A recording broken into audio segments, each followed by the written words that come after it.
평등이 아니라 공평을 추구해야 합니다. 평등이 아니라 공평을 추구해야 합니다라는 제목을 가지고 말씀을 전하도록 하겠습니다. 103세더라고요. 100세인 줄 알았더니 103세. 103세이신 이 김영석 교수님은요, 그분이 말하기를 과거의 그 3.1절 운동 전후로요, 많은 기독교인들이 모든 면에서 훨씬 앞서 있었다고 그분이 말했습니다. 그러니까 국가와 민족을 위한 애국심뿐만 아니라 직접 그 수준도, 그리고 도덕적인 어떤 그런 모습도 일반인보다, 그러니까 뭐 이렇게 비교하면 좀 죄송한 말씀이지만 불교를 믿는 사람들보다, 일반인보다 훨씬 앞서 있었으며 제일 모범적이었다고 이 교수님이 말을 하더라고요. 그러면서 당시 자신의 경험을 말씀하시면서 이렇게 말합니다. 정확한 통계는 있는 것이 아니지만 그 당시 크리스천의 70% 정도는 역사를 이끌었고 선도해갈 위치에 있었다. 그런 현상은 내 주변에서도 흔히 발견할 수 있었다고 이 103세이신 이 김영석 교수님이 이런 말을 했습니다. 그런데 그건 과거고요. 문제는 현재죠. 근데 지금은요, 왜 기독교인들이 어찌해서 과거랑 너무나 다를까요? 그런 적이 있었어? 라고 할 정도로요. 구약 성경에는요, 어느 책에 보니까요, 참으로 의미 있는 어떤 그런 글을 보았는데, 구약 성경에는 총 8,674개의 히브리 단어가 사용되었습니다. 신약 성경에는요, 총 5,624개의 헬라어 단어가 사용이 됐어요. 그래서 신구약을 통틀어서 성경에는요, 총 14,298개의 단어가 사용되었다고 말합니다. 그런데 이 14,298개의 단어를 사용한 이 신구약 성경에요, 단 한 번도 등장하지 않는 단어가 있습니다. 그 단어가 뭔지 아십니까? 세상에는요, 이 단어를 되게 소중하게 여겨요. 소중하게 여기기 때문에 법률 용어에도 엄청나게 등장합니다. 왜냐? 소중하기 때문에. 엄청나게 소중하게 여길 뿐만 아니라 사람들도 이 단어를 위해서 외치고 있어요. 지금 이 순간에도요. 그런데 성경에는 그 단어가 등장하지는 않는다는 거예요. 그 단어가 뭐냐면 오늘 설교 제목이죠. 바로 평등이라는 단어입니다. 유교의 가르침에 익숙한 사람들은요, 인간관계를 되게 중요시 여기지 않습니까? 그래서 뭐 인의예지, 뭐 위계 질서를 엄청나게 강조를 합니다. 그래서요, 윗사람이 최고입니다. 윗사람이 까면 까야 돼요. 뭐 MZ 세대는 뭐 상관이 없어요. 요즘에는 MZ 세대들이 말 안 듣는다 그러는데, 하여튼 그래도 MZ 세대들 사이에서도 윗사람과 아랫사람이 있어요. 그렇기 때문에 윗사람과 아랫사람 사이에는요, 뭐 평등해야 된다는 것은 뭐 조금 이거는 또 말이 안 되죠. 그런데요, 같은 사람끼리요, 뭐 같은 MZ 세대들끼리 무조건 평등해야 된다는 거예요. 윗사람과는 이 상하 질서 때문에 뭐 차별은 뭐 어느 정도 생각할 수 있어도 같은 아랫사람끼리, 동료끼리 절대로요, 차별은 용납할 수 없다라는 겁니다. 만약에 나와 같은 사람이 기존의 평등 관계가 깨졌다, 똑같은 나의 나이인데 지역은 똑같이 한국에 살았는데 저 사람이 부동산이 많이 올랐고 집값이 많이 올랐고 뭐가 이렇게 잘 되잖아요. 그럼 배가 아파요. 아주 미쳐버리는 거예요. 이 박탈감과 좌절이 엄청나게 커지게 된다는 거예요. 그런데 문제는 뭐냐면 이 평등 관계가 깨지면요, 이 박탈감과 좌절뿐만 아니라 이로 인해서 비교 불행이 일어나기 때문에, 제가 오래전에 한번 말씀드리지 않았습니까? 이 비교 불행 때문에 남보다 못난 자신을 한탄하면서 결국에 이 자살 충동이 느껴지게 된다는 거예요. 수능 한 문제 틀려갖고요, 자살한 사람이 있어요. 1등급도 못 돼갖고 자신이 너무나 안타스러워서요, 똑같은 내 친구인데 쟤는 1등급이고 나는 2등급이구나 라고 자살하는 친구가 있다니까요. 한 문제 때문에요. 수능 한 문제 때문에 생명이 왔다 갔다 그래요. 미국에도 마찬가지예요. 평등하지 못한 세상을 원망하면서요 자살하는 사람이 있어요. 그러한 젊은 사람들이 얼마나 많은지 모릅니다. 그러니까 정말 불행해서요, 절대 불행해서요 자살하는 사람은 이제는 없어요. 비교 불행 때문에 자살하는 사람들이 계속 늘어나서 여러분도 아시죠? 뭐 OECD 국가 중에 우리나라가요 지금 오랫동안 1위를 차지하고 있다는 거예요. 그 조그만 나라에 자살률이 1위예요. 기독교인들이 많으면 뭐합니까? 자살률이 1인데요. 지금도 그 기록이 깨지지 않아요. 이러한 세상을 향해서요 우리가 가지고 있는 이 성경은요 평등을 주장하고 있지 않다라는 거예요. 성경을 읽었더니 제가 평등이 깨닫게 되었어요. 이거는 진짜 웃긴 일입니다. 성경에는요 아까 말씀드렸듯이요 평등이라는 단어가 등장하지 않습니다. 무엇이 등장하냐면요 공평이 등장하거든요. 왜냐? 성경에는요 평등하신 하나님 들어봤습니까? 평등하신 하나님이요? 저는 한 번도 들어본 적이 없거든요. 공평하신 하나님만을 증거하고 있기 때문에 그래요. 그러니까 평등하신 하나님이 아니라 세상 계속 평등. 야, 왜 나한테 왜 이렇게 뭔 부합리적으로 왜 나한테 이렇게 차별하냐? 계속 그렇게 세상 계속해서 손가락질하면서 데모하고 평등을 어떻게 이럴 수 있냐? 막 그러면서 막 싸우지 않습니까? 근데 평등하신 하나님이 아니라는 거예요. 공평하신 하나님을 성경이 지금 증거하고 있다라는 거예요. 하나님께서는요 마지막 날에 세상을요 어떻게 하시냐? 공평하게, 평등하게 아니라 공평하게 심판하실 심판자 되시는 하나님이시기 때문에 그래요. 이걸 우리가 기억해야 된다라는 거예요. 목사인조차 이거를 성경을 몰라서요 평등을 주장하는 목사들이 얼마나 어리석은 목사들이 많은지 몰라요. 공평하신 하나님을 증거해야죠.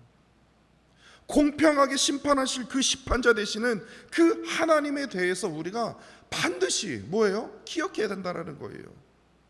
그 공평하신 하나님에 대해서 아주 잘 표현한 그 말씀이 바로 뭐 수많은 말씀이 있지만요 갈라디아서 6장 7절 말씀입니다. 갈라디아서 6장 7절 말씀에 사도 바울이 이렇게 말합니다.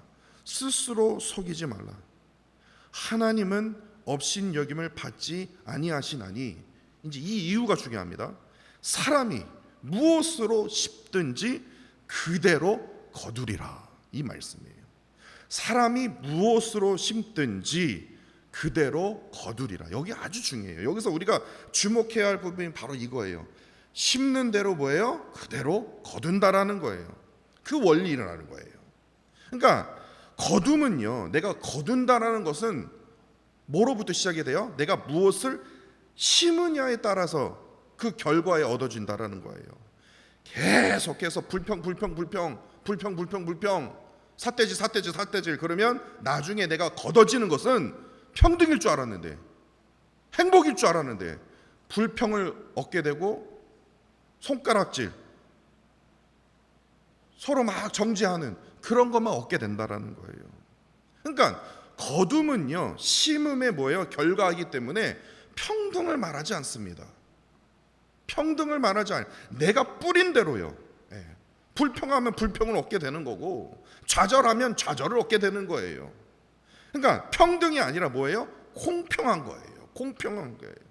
모든 사람이 24시간을 주어졌는데 그 24시간 동안 무엇을 심고 있냐고요. 내가 심은 대로 공평하게 그것을 얻게 된다라는 거예요. 그토록 세상이요 오랫동안 평등을 강조해 왔습니다. 그런데 지키는 거 맞습니까? 역사책을 보세요. 오랫동안 평등 엄청나게 막 그냥 막 분신하는 사람도 있고 평등을 외쳐서, 근데 결국에는요 그렇게 평등을 외쳤던 그 지도자가 결국에 자기도 지키지도 못해요. 지키지도 못할 그 평등을 스스로 속지 말고 또한 지키지도 못할 그 평등을 논하면서 의로운 척하면서 하나님을 업신여기지 말라는 거예요. 반드시 뿌린 대로 심은 대로 거두게 하시는 그 공평하신 하나님을 뭐합니까? 의지하라는 거예요. 하나님께서 마지막 날에 공평하게 우리가 심은 대로 판단해 주시기 때문에요. 공평하신 하나님께서 반드시 우리가 뿌린 대로 심은 대로 거두게 하시는 그 공의의 심판자로 우리를, 그 의인을 보호해 주신다는 겁니다. 하나님을 공의의 심판자로 믿지 않기 때문에 세상에 말하는 공평이 아니라 세상에 말하는 평등을 추구하는 것이며, 이로 인해서 과거와 다르게 지금의 기독교인들이요 세상의 모범을 보이지 못하고 질타를 받고 있는 원인이 바로 여기서부터 시작이 됩니다. 끝내 하나님의 그 심판을 믿지 않는다면요, 세상 사람들처럼 평등하지 못한 세상만 원망하다가 그 원망만 심다가 그 원망을 거두게 하시는 하나님의 무서운 심판을 받게 된다는 사실을 우리가 기억해야 된다는 겁니다. 그렇기 때문에 우리가 하나님을 믿는 사람이라면요, 참된 그리스도인이 되기 위해서 우리는 무엇을 해야 되냐? 평등을 주장하는 자가 아니라 공평을 추구함으로써 심은 대로 뿌린 대로 거두게 하시는 그 하나님만을, 공평하신 하나님만을 나타내는 삶을 살아야 된다는 거예요. 바로 저는 오늘 본문 말씀을 통해서 이것을 깨달았어요. 다시 말해서 다윗을 통해서, 오늘 본문 말씀을 통해서 무엇이 보이냐면요, 공평하신, 평등하신 하나님이 아니에요. 공평하신 하나님을 너무나도 잘 보여주고 있다라는 거예요. 먼저 표제어를 살펴보십시다. 표제어를 보면요, 다윗의 믹담시라고 합니다. 여러분들 그 믹담시가요, 이 시편에 총 6편이 있거든요. 16편 그리고 56편부터 60편까지 딱 6편, 딱 6편이 믹담시입니다. 제가 저번에도 말씀드렸듯이 이 믹담시는요 황금심입니다. 시편에서의 황금이에요. 그러니까 이 16편 그리고 56편, 57편, 58편, 59편 그리고 60편, 이 6개의 시편은요, 다윗이 쓴 시편은요, 여러분들 꼭 그걸 기억하십시오. 황금처럼 귀한 말씀이 여기에 담겨져 있다는 거예요. 그만큼 시편 중에 뭐 다 중요하지만 정말 엑기스가 거기 안에 담겨져 있다는 뜻입니다. 그리고 이제 이어서요 이렇게 돼 있어요. 인도자를 따라 알다스헬에 맞춘 노래라고 되어 있습니다. 그래서 그냥 알다스헬, 이 뜻을 우리가 잘 모르지만 그냥 알다스헬의 곡조로 맞춘 노래 정도만 우리가 생각할 수 있는데, 제가 주석책을 찾아보면서 제가 새롭게 깨달은 것이 있는데, 뭐 약간 제 생각도 더했지만요, 여러분도 한번 생각을 해보세요. 알다스헷이란 뜻이 우리말로 멸망시키지 마소서라는 뜻입니다. 그리고 그것이더라고요. 주석책은 그렇게 나와 있어요. 멸망시키지 마소서. 근데 여러분들 오늘 본문 읽어보시면 아시겠지만 이 알다스헷의 그 의미와 오늘 본문의 이 말씀의 내용과 맞지가 않아요. 이상하다. 분명 다윗은 지금 악인에 대한 심판과 저주를 담고 있지 않습니까? 뭐 이를 막 뽑으소서, 뭐 사자의 입을 찢으소서 막 그러면서 악인에 대해서 막 저주를 퍼붓고 있는데, 심판을 퍼붓고 있는데, 멸망시키지 마소서? 뭔 소리야? 하면서 되게 헷갈리더라고요. 멸망시키지 마소서 그러면서 악인에 대한 심판과 저주를 강조하라면서, 이것은 무슨 악인을 멸망시키라는 것인지 악인을 멸망시키지 말라는 것인지 이게 뭔 뜻이야 하면서 제가 너무 혼돈이 왔어요. 그런데 화장실 갔다가 다시 이제 책상에 딱 앉아서 가만 생각해 보니까 내가 되게 바보 같은 생각을 했었네.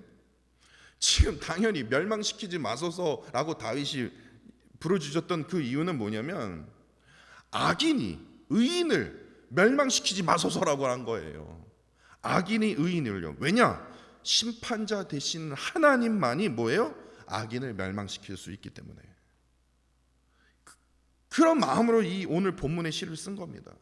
그러니까 뿌린 대로 심은 대로 공평하게 심판하실 그 하나님을 지금 너무나도 간절히 부르짖고 찾고 있는 그 다윗의 모습을 통해서, 이를 통해서 악인이 의인을 멸망시키지 않도록 공평하신 하나님께서 하루속히 심판자의 하나님으로 오셔서 공의로 다스려 주옵소서. 지금 이거예요.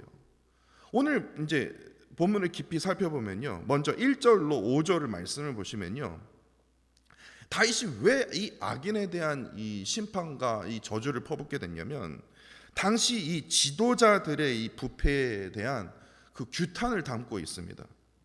다윗은 제일 먼저 이 부패한 이 통치자들, 그리고 이 불의를 일조하는 그 옆에 있는 그 인자들을 이들이 침묵하고 있음을 비판하고 있어요. 분명히 지금 부패한 일들이 있고 옳지 못한 행동들이 있음에도 불구하고도 이들이 입을 싹 닦는 겁니다.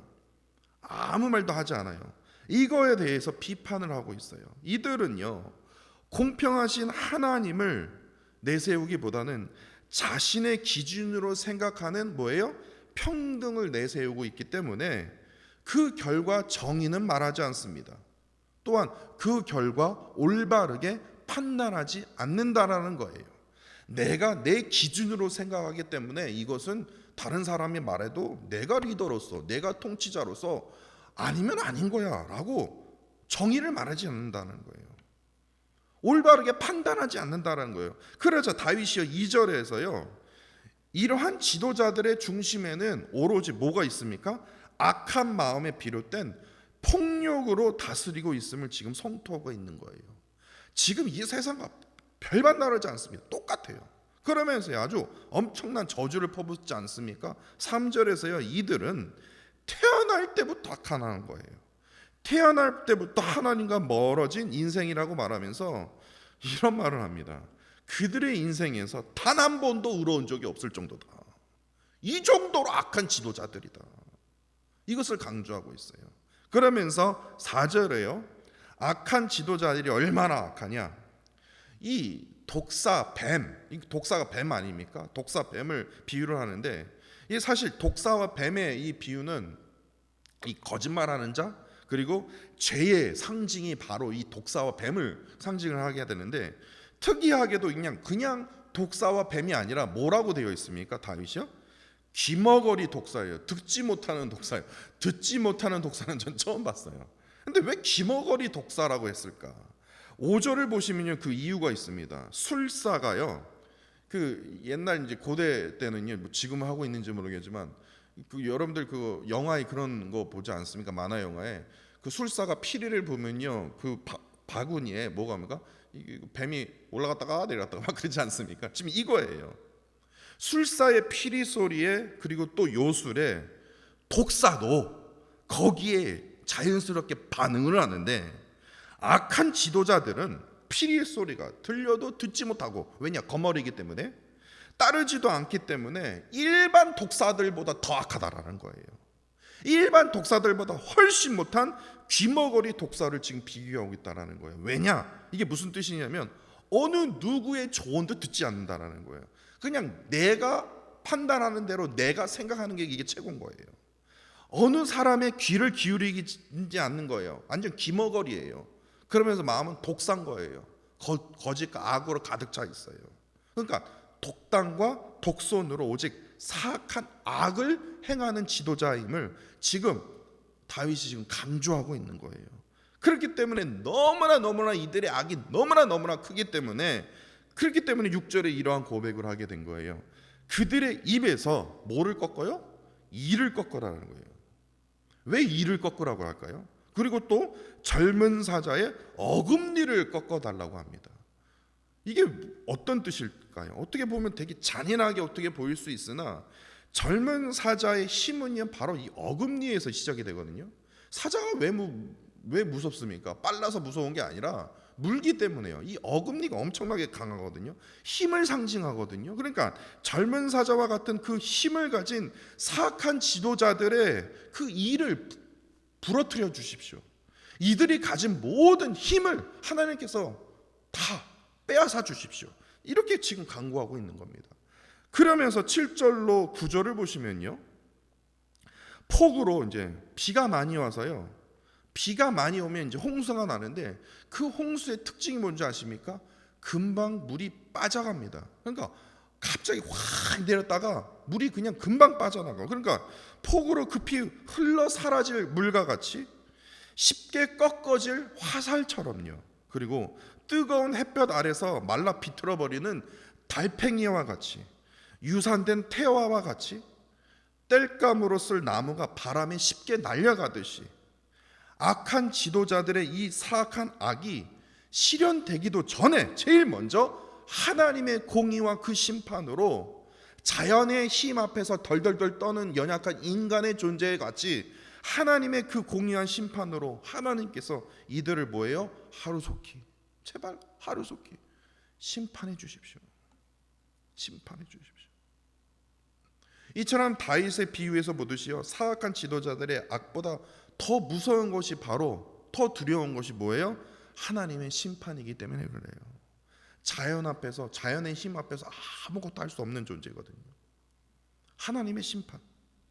하나님께서 역사하시면 아무리 세상에 큰 권세와 힘을 가진 자라 할지라도 하나님 앞에서는 아무것도 아닌 존재임을 지금 다윗이 증거하고 있기 때문에 그렇습니다.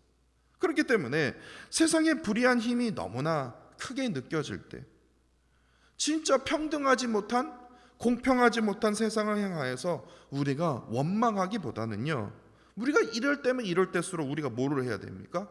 하나님의 심판, 공평하신 하나님을 우리가 바라봐야 된다라는 거예요. 하나님을 온전히 의지함으로써 공평하신 그 하나님께서 반드시요, 뿌린 대로, 심은 대로 하나님께서는 심판하신다니까요. 그렇기 때문에 우리가 가진 그 믿음이 중요하다라는 거예요. 하나님을 바라보는 그 믿음, 그 의지를 가지고 뭐합니까? 인내하면서 우리는 신앙생활을 해야 된다는 겁니다. 다시 한번 말씀드리지만 하나님께서는요, 반드시 뿌린 대로 심은 대로 거두게 하시는 공평하신 하나님이기 때문에 우리가 오직 하나님만을 의지하고 붙들어야 된다는 겁니다. 그렇다면 이제 중요한 것이 좀 더 깊게 들어가서, 결국에 뿌린 대로 심은 대로 거두게 하시는 그 공평하신 하나님을 우리가 목격하게 될 의인은 어떠한 그 은혜를 누리게 될까요? 이게 중요합니다. 10절에 보시면 이렇게 분명히 이걸 증거하고 있어요. 의인이 악인의 보복을 당한 것을 보고 기뻐하며 그의 발을 악인의 피에 씻으리로다. 되게 잔인하지 않습니까? 악인은 반드시 그들이 뿌린 대로 심은 대로 하나님의 공평한 심판을 받게 됩니다. 이건 진리입니다. 이건 제 말이 아니라 성경에 기록된 진리입니다. 반드시요, 뿌린 대로 심은 대로요. 그렇기 때문에 우리가 무엇을 뿌려야 될지, 무엇을 심어야 될지 우리는 정말 생각하면서 살아야 돼요. 이를 통해서 의인은요, 악인의 그 대한 보복으로 인해서 뭐합니까? 기뻐한대요. 너무나 기뻐한대요. 그리고 더 중요한 것은 뭐냐면 의인의 발을 뭐합니까? 악인의 피에 씻게 될 것이다. 우리가 바로 여기서 우리가 오해할 수 있는 그런 어떤 게 있는데요, 이 보복에 대한 기쁨과 이 피의 보복에 대해서, 특히 이 피의 보복에 대해서 의인이 가지는 이 보복의 어떤 쾌감으로 말을 할까요? 이거 쾌감으로 우리가 이해할 수 있다라는 거예요, 이 10절을요. 그러나 이것을 우리가 기억해야 될 것이, 이걸 쾌감으로 기억을 하는 게 아니라 아싸 복수했다 이게 아니라, 복수에 대한 그 기쁨과 피의 보복은요, 의인에게 있는 것이 아니라 누구에게 있어요? 뿌린 대로 심은 대로 거두게 하시는 하나님, 공의로 심판하시는 하나님께 있음을 우리가 기억해야 된다라는 거예요. 그렇기 때문에 우리는 늘 두려운 마음으로 뭐합니까? 겸손한 마음으로 하나님 앞에 늘 겸손히 하나님께 나아가야 된다라는 거예요. 기도로 나가고 말씀 가운데 내 삶을 계속해서 들춰봐야 된다라는 거예요. 지금 내가 무엇을 심고 있는지, 내가 지금 계속 불평불만을 심고 있는지, 죄를 심고 있는지, 하나님 앞에 내가 더 겸손히 나아가야 된다는 거예요. 내가 의인인 척 아싸 하나님께서 나에게 이렇게 피해 보복을 해주시는구나, 와 이런 쾌감, 이 승리의 쾌감 여기에 누리는 게 아니라, 내가 의인이라는 생각을 하지 마십시오. 내가 악인이 될 수 있다니까요. 내가 지금 무엇을 뿌리느냐에 따라서, 무엇을 심느냐에 따라서. 그렇기 때문에 보복에 대한 기쁨과 피해 보복은 하나님께 있는 겁니다. 하나님께서 허락하여 주시지 아니하시면 이거는 아무것도 아닌 거예요. 평등을 추구하면서 살아가는 것이 아니라 늘 하나님 앞에 뭐예요? 겸손히 공평을 추구하며 믿음의 뿌리를 두면서 하나님을 붙들면서 의지하면서 우리가 살아야 된다는 거예요.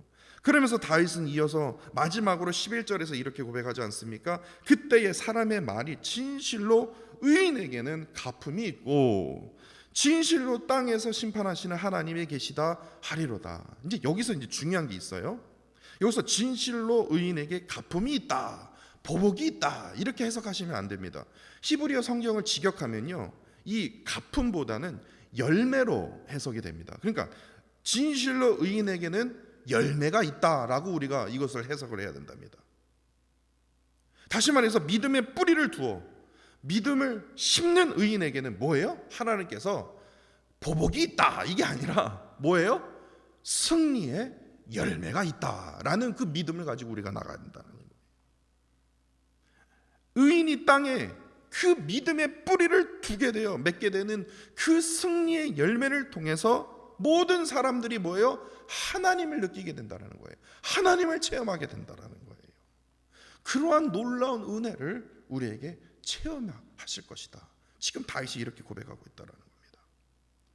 그렇게 오늘 본문은요, 지금 이 순간에도요, 이 땅을 다스리시는 그 공평하신 하나님, 평등하신 하나님이 아니라 공평하신 하나님을 우리가 의지해야 할 것을 지금 다윗을 통해서 우리가 지금 깨닫고 있다는 겁니다. 그러나 지금 아까 앞서 말씀드렸듯이요, 세상은요 끊임없이 평등하지 못한 세상을 향해서 계속해서 뭐합니까?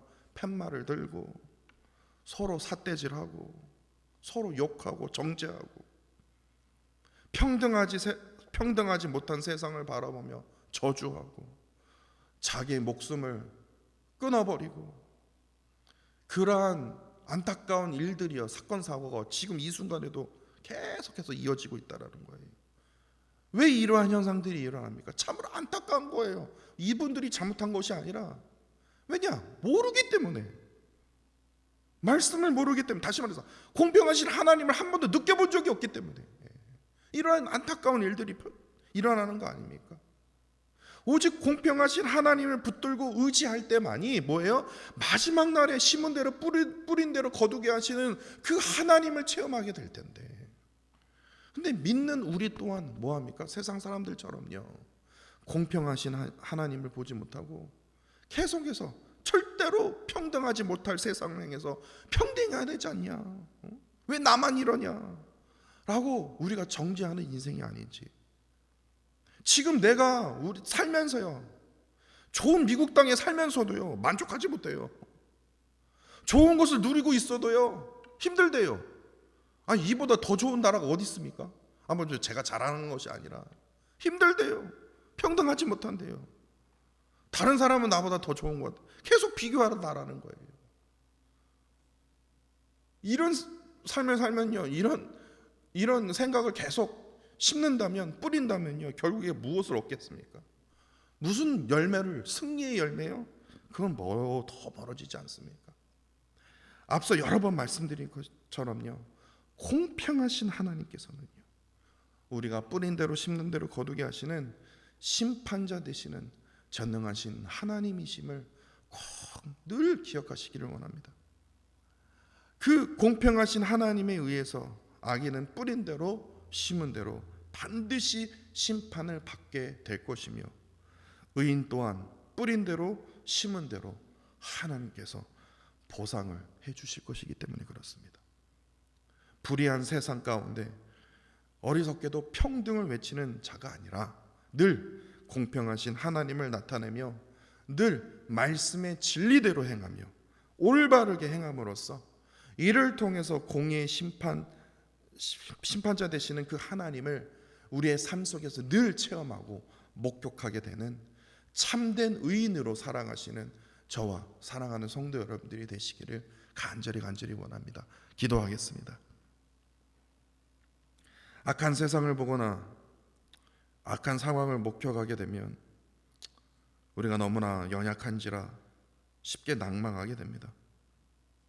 어느 때는 악한 세상과 그 악한 상황 속에서 하나님께 부르짖어 보아도 별 효과가 없을 때 참으로 연약한 인간인지라 큰 절망에 빠지고 회의가 들기도 합니다. 그러나 그럼에도 하나님의 침묵은 절대로 하나님께서 세상을 포기하셨거나 나를 포기하셨거나 나를 향한 그 무관심의 의미가 아님을 이 시간 고백합니다. 나에게 어떠한 상황이 닥쳐온다 할지라도 믿음의 뿌리를 두어 끝까지 믿음을 심음으로써 뿌림으로써 뿌린 대로 심는 대로 거두게 하시는 공평하신 전능하신 하나님을 붙들며 의지하며 살아갈 수 있도록 힘과 용기를 부어 주옵소서. 절대로 평등할 수 없는 세상을 살면서 평등하지 못한 세상을 바라보며 끝까지 원망하며 살아가는 어리석은 자가 되지 않도록 인도하여 주사, 늘 하나님의 그 진실함과 올바름으로, 말씀의 진실함과 올바름으로 주님의 의를 나타내도록 인도하여 주시고, 참된 그리스도인이 되어 오직 내 안에 계시는 예수 그리스도를 증거하며 나타내며 살아가도록 주께서 인도하여 주옵소서.